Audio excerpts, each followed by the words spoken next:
بسم اللہ الرحمن الرحیم، السلام علیکم۔ میں آج بہت خوش ہوں کہ ایک بار پھر میں پی ایف یو جے سے انٹریکٹ کر رہا ہوں۔ آپ نے ہمیں نیشنل پریس کلب میں دعوت دیا تھا اور آج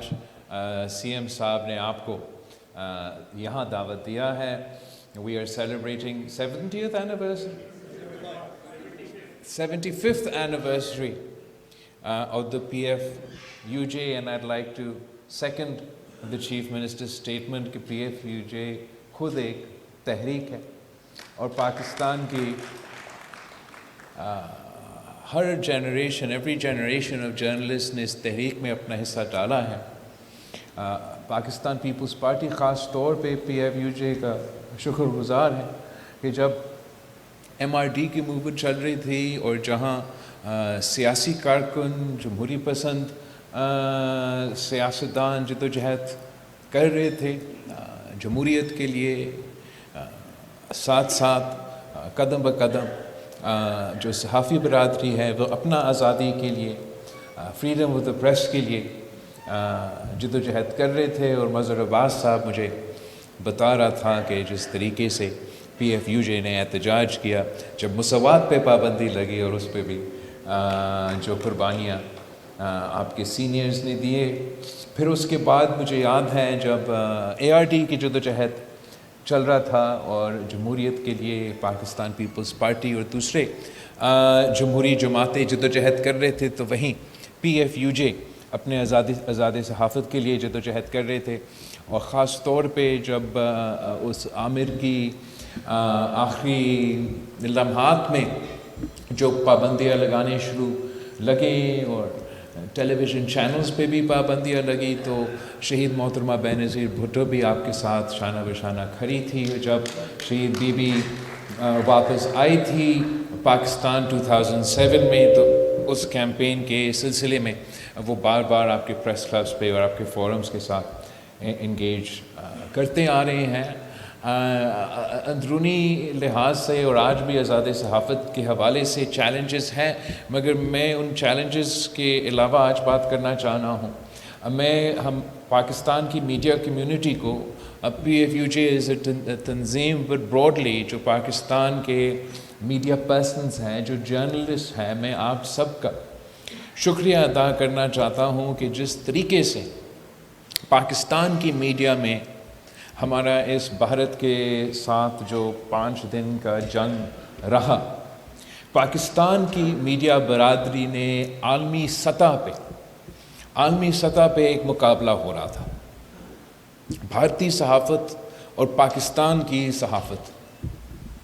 آمنے سامنے آ گیا، اور میں فخر سے کہہ سکتا ہوں کہ جس طریقے سے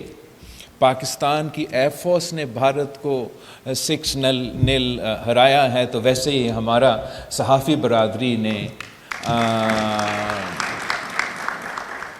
بھارت کے صحافی برادری کے مقابلے میں آپ نے اپنا لیجٹمیسی کو، آپ نے اپنا کریڈیبلٹی کو، اور آپ نے اصل معنی میں جو فریڈم آف دا پریس ہوتا ہے اس کا ثابت کیا۔ اور دنیا نے دیکھا کہ جب بھارت کے میڈیا سینئر میڈیا اینکرز جو ہم سب جانتے ہیں اور جن کے بڑے بڑے نام ہیں، وہ سب اپنے میڈیا کے، اپنے ملک کے، اپنے ریاست کے پروپیگنڈسٹ بن چکے، ڈس انفارمیشن، جھوٹ پہ مبنی براڈ کاسٹ 5 دن کے لیے لگاتار چلا رہے تھے۔ تو وہی پاکستان کی ٹرانسپیرنسی کی وجہ سے، ہمارا صحافی کے کریڈیبلٹی کی وجہ سے، فیکٹ کی رپورٹنگ کی وجہ سے اور صحیح جواب دینے کی وجہ سے پاکستان نے وہ بیانیہ کا جنگ کے دوران بھی جیتا، اور شکر الحمدللہ آج تک ہم جیتتے آ رہے ہیں۔ اور میں یہ بھی کہنا چاہوں گا کہ جنگ سے پہلے ہمارے ڈیجیٹل میڈیا پہ کوئی پابندیاں تھیں، تو جنگ کے دوران اندازہ ہوا کہ اصل میں یہ سارے ہمارے اثاثے ہیں، اور ہم شکر گزار ہیں حکومت کے ان دنوں میں انہوں نے وہ پابندیاں ہٹائیں، اور میرے خیال میں آج تک وہ پابندیاں واپس نہیں آئی ہیں۔ تو امید ہے کہ جس انداز سے خاص طور پہ ڈیجیٹل میدان میں یہ احساس ہوا اور میں سمجھتا ہوں کہ ہمارا ڈیجیٹل میڈیا وارئرز خاص طور پہ جو جنریشن زی نے کردار ادا کیا اس کا بھی ہم شکر گزار ہیں، اور امید کرتے ہیں کہ اسی طریقے سے وفاقی حکومت کو ہمارا صحافی برادری کا ایسی قدر کریں گے، ایسے احساس کریں گے، اور شاید اپنے کچھ پالیسیز پہ نظر ثانی کر سکیں گے۔ اس سلسلے میں میں چاہوں گا کہ جیسے آپ نے کہا ہے کہ Sindh was the first province to pass the protection for journalist legislation, ہم چاہیں گے کہ اس لیجسلیشن کو ہم زیادہ فعال کریں، آپ کی مدد چاہیں گے کہ آپ ہمارے ساتھ تعاون کریں تاکہ ہم مزید بہتری لے کر آ سکتے ہیں، مگر ساتھ ساتھ ہم آپ سے ریکویسٹ کریں گے کہ آپ بھی ہمیں مدد کریں کہ اس دوران جہاں ڈس انفارمیشن اور مس انفارمیشن باقاعدہ ایک ہتھیار بن چکا ہے، اور یہ ہتھیار کبھی کبھار انتہا پسند اور دہشت گرد اور نفرت پھیلانے والے استعمال کرتے ہیں، اور کبھی کبھار ہمارا دشمن ملک بھارت ہم نے دیکھا کس طریقے سے انہوں نے جنگ کے دوران استعمال کیا، اور جب جنگ نہیں ہو رہا ہے تو خاص طور پہ بلوچستان کے کانٹیکس میں، مگر اسی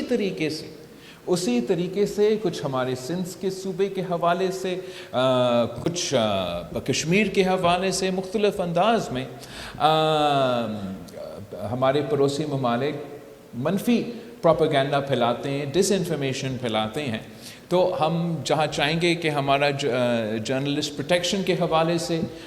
لیجسلیشن بہتر ہو جائے، وہاں ہم PFUJ کی مدد چاہیں گے کہ ہم اس ڈس انفارمیشن کا مقابلہ کرنے کے لیے کس طریقے سے سندھ میں اپنا قانون سازی کر سکیں گے کہ ہم اپنے آپ کو، اپنے شہریوں کو ڈس انفارمیشن اور مس انفارمیشن کی نقصان سے بچا سکیں۔ میں وزیر انفارمیشن منسٹر آئی اپریشیٹ کہ آپ کو گمبت اور دوسرے جو سندھ کے ترقی کے منصوبے ہیں ان کے دورے کروائیں۔ میں چاہوں گا کہ یہ سلسلہ جاری رہے، اور مختلف صوبے کے جو جرنلسٹ کی تنظیمیں ہیں،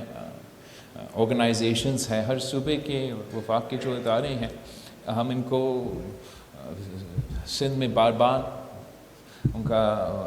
بلائیں، ہمارے مہمان بنیں مختلف شہروں کے، تاکہ ہم اپنا چیلنجز بھی دکھا سکیں، سمجھا سکیں کہ اگر ہم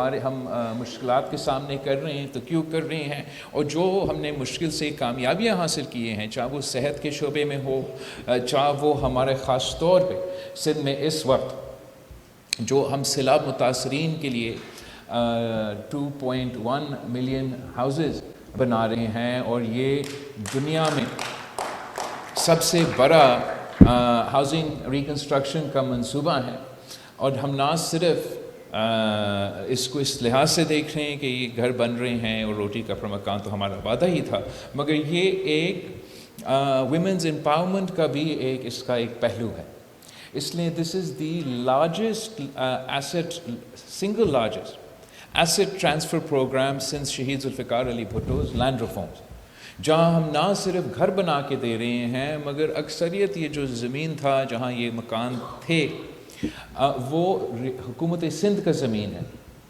تو ہم نے ہر گھر کے لیے جو گھر کا عورت ہے ان کا نام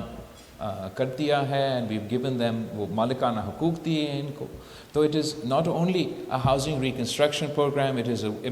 women's empowerment program, it is a poverty alleviation program, جہاں پہلی دفعہ ان عورتوں کے بینک اکاؤنٹس بن رہے ہیں، اور وہ باقاعدہ ایک ایسٹ ہولڈرز بن چکے ہیں، اور اس طریقے سے معاشی انداز میں ہر لحاظ سے ایک بہتری آ رہا ہے، اور ہم چاہیں گے کہ یہ پروگرام بھی شرجیل میمن صاحب آپ کو دکھائے۔ یہ ہم شکر گزار ہے وزیر اعظم کا بھی اور وفاقی حکومت کا بھی کہ یہ ایک ایسا منصوبہ ہے جہاں وفاقی حکومت اور سندھ حکومت کو سپورٹ کر رہے ہیں، اور یہی وجہ ہے کہ ہم اتنا تیزی کے ساتھ یہ منصوبہ مکمل کر رہے ہیں۔ صوبہ سندھ اس پہ عمل درآمد کر رہا ہے، ویسے ہی ایک پروگرام تو ہے صوبہ بلوچستان میں، وہاں وفاقی حکومت عمل درآمد کر رہا ہے، تو وہاں بھی کچھ پروگریس ہوا ہے. ہمارا ریکویسٹ رہا ہے کہ اگر سندھ کی طرز پر ہم صوبائی حکومت کے تھرو اور ان این جی اوز کے تھرو عمل درآمد کرے تو ٹرانسپیرنسی بھی بہتر ہوگا, ڈلیوری بھی زیادہ تیز ہوگی. مگر ویسے صوبہ بلوچستان میں یہ منصوبہ چل رہا ہے. ہم چاہیں گے کہ وزیر اعظم صاحب بھی آئے اور ہم ساتھ مل کے وہاں بھی افتتاح کرے اور کوشش کرے کہ جو پروگریس بلوچستان میں بھی اس منصوبہ کے حوالے سے ہو رہا ہے وہ ہم تیز کریں. وہاں بھی آپ تھوڑا سا منصوبے بھی جو کام جو محنت بگٹی صاحب خاص طور پہ جو اسکالرشپ پروگرامز کے حوالے سے کیا جا رہا ہے بلوچستان میں چاہوں گا کہ اس پہ بھی اگر آپ کا وزٹ بن رہا ہے جیسے بگٹی صاحب نے دعوت دیا ہے تو اس پہ بھی تھوڑا سا غور ہو. وہاں بھی آپ کی ضرور ہمیں وہ مدد چاہیے ہوگا. ایبسلیوٹلی بلوچستان میں مسئلے ہیں, مسائل ہیں, تاریخی مسئلے ہیں جو بہت انویسٹمنٹ کے بعد محنت کے بعد حل ہو سکتے ہیں. اینڈ وہ صرف بلوچستان کے جتنے بھی مسئلے ہیں جہاں دہشت گردی کے حوالے سے اور اس قسم کی چیزوں کے حوالے سے کنیٹک ایکشن کی ضرورت تو ہوگا, لیکن صرف کنیٹک ایکشن سے ہم بلوچستان کے مسئلے حل نہیں کر سکتے. صوبائی حکومت کا کوشش یہی ہے کہ ہم منصوبے ایسے لے کر آئیں کہ ہم بلوچستان کے عوام کے ہارٹس اینڈ مائنڈس کی جو جنگ ہے وہ بھی جیتنے کے کوشش کر رہے ہیں. مگر وہاں بھی بہت ضروری ہے کہ ہمارے میڈیا برادری آئے, ہم سے انگیج کرے. چیف منسٹر صاحب کے جو مسئلے ہیں, جو مشکلات ہیں, میرے خیال میں پاکستان کے باقی صوبے ایک طرف اور بلوچستان کی جو مشکلات ہیں وہ اس انداز سے شاید ہمیں وفاقی سطح پہ اس طریقے سے ہمیں سمجھ نہیں آتا. تو it will be helpful I think if the Chief Minister would host you and تھوڑا سا ان مشکلات کے حوالے سے ہم آپ کے انپٹ لیں, آپ کی مدد لیں. It's not just about disinformation or about lack of coverage. Genuine challenges ہیں, complex issues ہیں, اور آج کل پاکستان میں complex issues کے حل نکالنے کے لیے محنت کرنا پڑتا ہے. تو I would appreciate if your PFUG delegation when they visit Balochistan have a chance to engage with the Chief Minister on those issues as well. So thank you everybody. میں آپ سب کا بہت شکر گزار ہوں, اور ایک بار پھر آپ سب کو مبارک ہو on your 75th anniversary. and انشاءاللہ تعالی جب میں اسلام آباد پہنچتا ہوں تو ایک اور ملاقات بٹ صاحب کے ساتھ, آپ کا تنظیم کے ساتھ رہتا ہے, تو وہ بھی ہم کریں گے. Thank you.